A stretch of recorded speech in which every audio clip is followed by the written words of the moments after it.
Dongeng Bahasa Indonesia. Catherine dan takdirnya.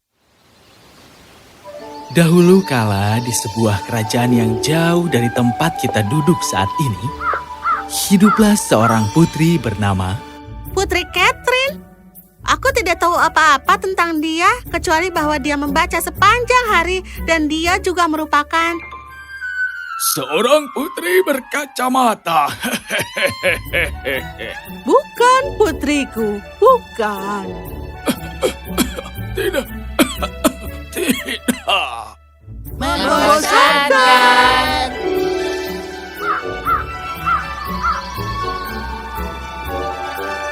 Orang-orang mengira kau membosankan. Aku tidak terganggu. Sekarang minggirlah kau sebentar. Aku ingin mencoba memasukkan telur rebus ini ke dalam botol. Eksperimen sains lainnya, kita harus keluar bersenang-senang pesta. Bertemu orang baru. Aku berhasil. Apakah kau mendengarkanku? Kau pasti sangat ingin tahu bagaimana aku melakukannya, iya kan? Tidak, Kau lihat, pertama aku meletakkan selembar kertas terbakar di dalam botol. tidak tertarik. Kertas yang terbakar di dalam botol menyebabkan udara mengembang dan tekanannya naik. Ketika api kehabisan oksigen, suhu menjadi dingin dan udara berkontraksi, menghisap telur melalui lubang botol. Sudah selesai. Dengan yang ini, iya. Tuan Putri, sang raja. Ayah! Ayah! Tidak. Dengan meninggalnya sang raja, Putri Catherine satu-satunya pewaris tahta menjadi Ratu Norwa. Tetapi pelajarannya tidak terlalu yakin tentang itu. Kau tahu, Putri Catherine tidak pernah memikirkan urusan administrasi dan telah mengubur dirinya selamanya dalam buku. Iya, akhirnya kau menjadi ratu. Aku tidak tahu, Kaktus. Aku hanya merasa aku belum siap. Putri, kerajaan sedang diserang. Apa? Menteri, apa yang terjadi? Bento, Raja Iola yang tercela menyerang kita saat kita berduka. Kita bukan tandingan pasukannya. Kau harus lari ke tempat yang aman, Putri. Tapi kerajaan kita... Sudah terlambat. Kita harus menyerah, tetapi kau harus lari. Dia takkan membiarkanmu hidup. Tapi... Kembalilah untuk kami saat kau siap. Sekarang pergilah.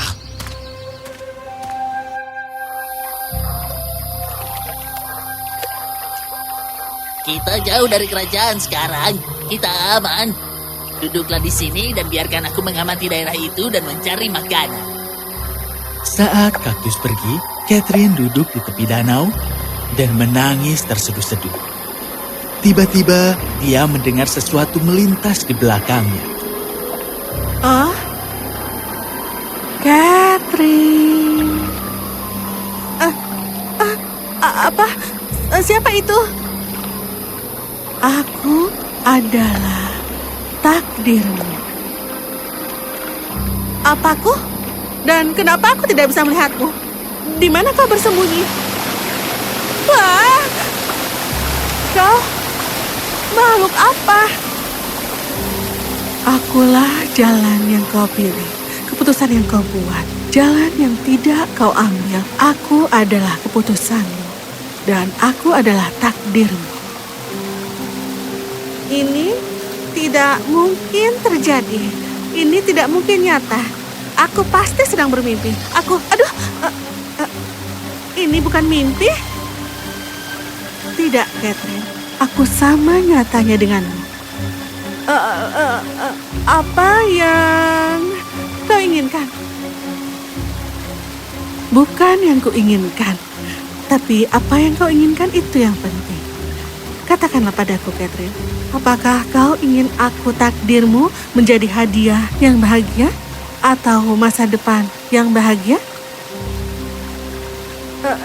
Tidak, ini tidak masuk akal. Tetapi anggap saja jika aku menginginkan hadiah yang membahagiakan, maka aku harus menderita sepanjang sisa hidupku. Tidak, kemungkinan aku menikmati hidup di kemudian hari lebih besar daripada kemungkinan aku menikmatinya sekarang karena kita hidup di masa sekarang untuk mengamankan masa depan yang indah. Ya, begitulah cara hidup ini bekerja. Jadi... Jadi karena setiap orang waras akan menyimpulkan situasi menjengkelkan yang tidak terduga ini yang terlihat langsung dari mimpi, aku akan menanggung masalah sekarang dan memiliki sesuatu yang lebih baik untuk dinantikan di masa depan. Ya, aku tidak tahu apa yang baru saja kau katakan. Aku akan memilih masa depan yang bahagia. Baiklah, ya. Kau harus memilikinya. Dan dengan itu, gelombang kembali masuk ke danau, menyemburkan air, dan dalam sekejap berubah menjadi tenang dan sunyi. Apa yang baru saja terjadi? Setelah beristirahat di tepi danau untuk bermalam, Catherine dan Kaktus berangkat ke kerajaan Dowland. Ketika mereka tiba di sebuah kota kecil di kerajaan, mereka melewati pasar. Catherine melihat seorang wanita tua membawa tas yang berat dengan susah payah, terhuyung-huyung di jalan. Ibu, ada yang bisa aku bantu? Dan mengapa kau melakukan itu? Aku baru di kota ini dan sedang mencari pekerjaan. Aku bisa membantumu membawa tas dan sebagai gantinya kau bisa merekomendasikan aku ke sebuah rumah atau toko roti atau dimanapun aku bisa bekerja dan aku rasa itu sangat baik. Kau sedang mencari pekerjaan? Kebetulan, aku sedang ingin mempekerjakan seseorang untuk membantuku melakukan pekerjaan rumah. 10 koin perak. Hanya itulah yang bisa aku bayar dan kau bisa tinggal di rumahku. Itu akan luar biasa. Terima kasih. Jadi, Catherine mulai bekerja untuk wanita itu, dan dia bekerja sangat baik. Suatu hari ketika wanita itu pergi ke pasar, Catherine melakukan pekerjaan dan duduk di jendela. Oh, jadi kau di sini, Catherine? Hah? Kau? Apa kau berpikir aku akan meninggalkanmu dengan damai? Kau memilih untuk masa depan yang bahagia. Ingat itu? Dan kemudian terbang ke lemari pakaian, tempat wanita tua itu menyimpan semua spray dan pakaian terbaiknya, merobek semuanya, dan semuanya berjatuhan di lantai. Tidak, majikanku tidak akan memaafkanku. Ya, dan dia mungkin akan menyerahkanmu kepada para penjaga dan menangkapmu juga. Apa yang harus aku lakukan sekarang? Melarikan diri atau tinggal dan tanggung konsekuensinya?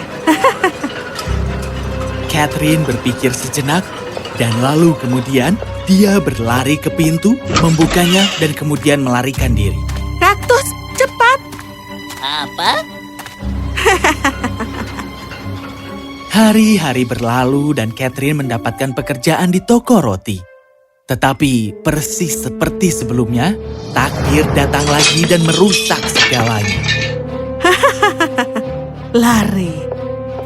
Oh, ayo kaktus, ayo cepat. Apa? Lagi? Dan begitulah yang terjadi selama 11 bulan dan setiap kali Catherine menemukan tempat baru, takdirnya datang dan memaksanya untuk pergi. Akhirnya, setelah Catherine pergi dari rumah terakhirnya, Catherine sekarang patah hati dan putus asa. Dia duduk di tepi danau yang tenang dan mengenang kehidupan masa lalunya.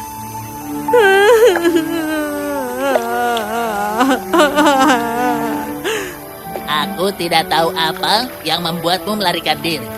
Catherine yang aku kenal adalah seorang kutu buku, membosankan dan banyak hal menyedihkan lainnya. Tetapi dia bukan orang yang mudah menyerah. Kau benar, kaktus. Aku tidak akan duduk di sini dan menangisi nasibku. Aku akan membuat takdirku sendiri. Ya, apapun artinya itu. Catherine pergi ke ibu kota Downland, berharap dia bisa bertemu dengan raja dan meminta bantuannya.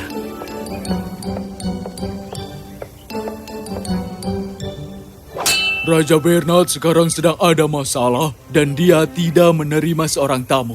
Kecuali itu adalah seseorang dengan solusi untuk dilema petani. Dilema petani?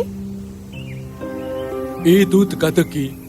Raja Muda berkata siapapun yang bisa menyelesaikannya akan mendapatkan banyak koin emas.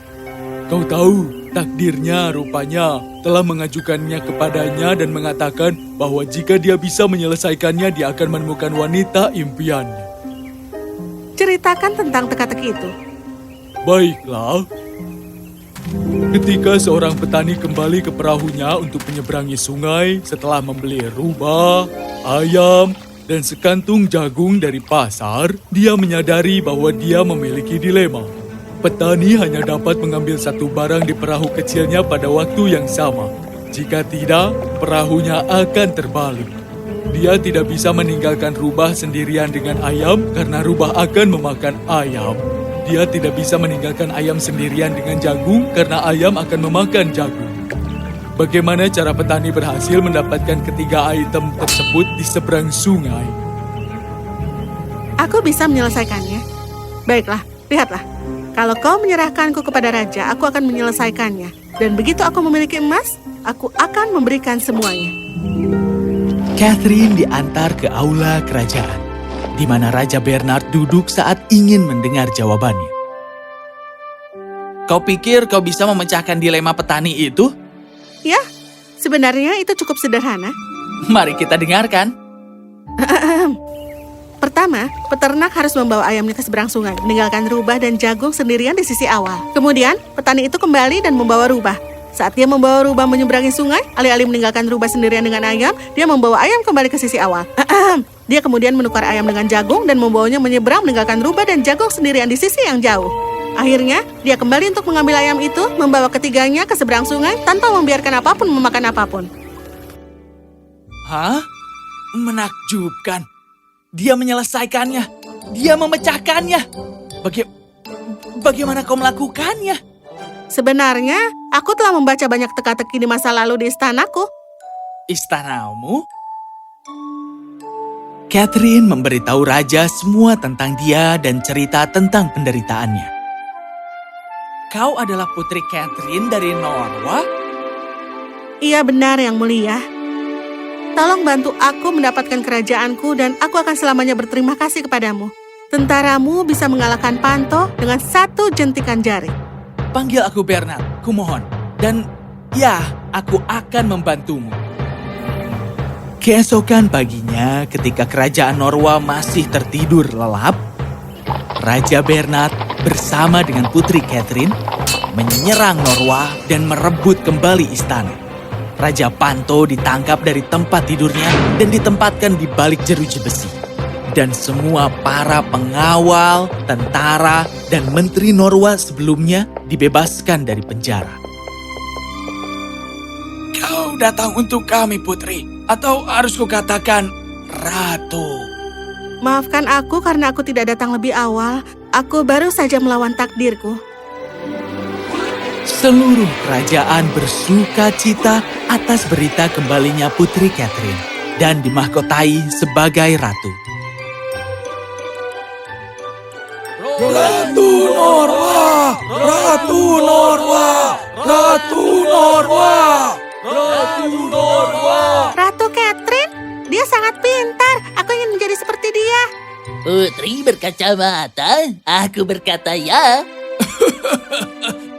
Iya, iya. Ratu Catherine! Ratu Catherine! Catherine kemudian menjadi pemimpin yang baik hati dan dicintai oleh semua orang di Norwa. Musim semi berikutnya, Catherine dan Bernard menikah, dan pesta besar diadakan di kerajaan. Kau tampak cantik. Siapa namamu? Kita bisa... Tidak, itu nama yang aneh. Iya kan? Hei, tidak. Kemana kau pergi? Dan untuk takdirnya Catherine, ya, itu tidak pernah muncul lagi. Karena Catherine telah mengambil alih dan membuktikan bahwa kita membuat takdir kita sendiri.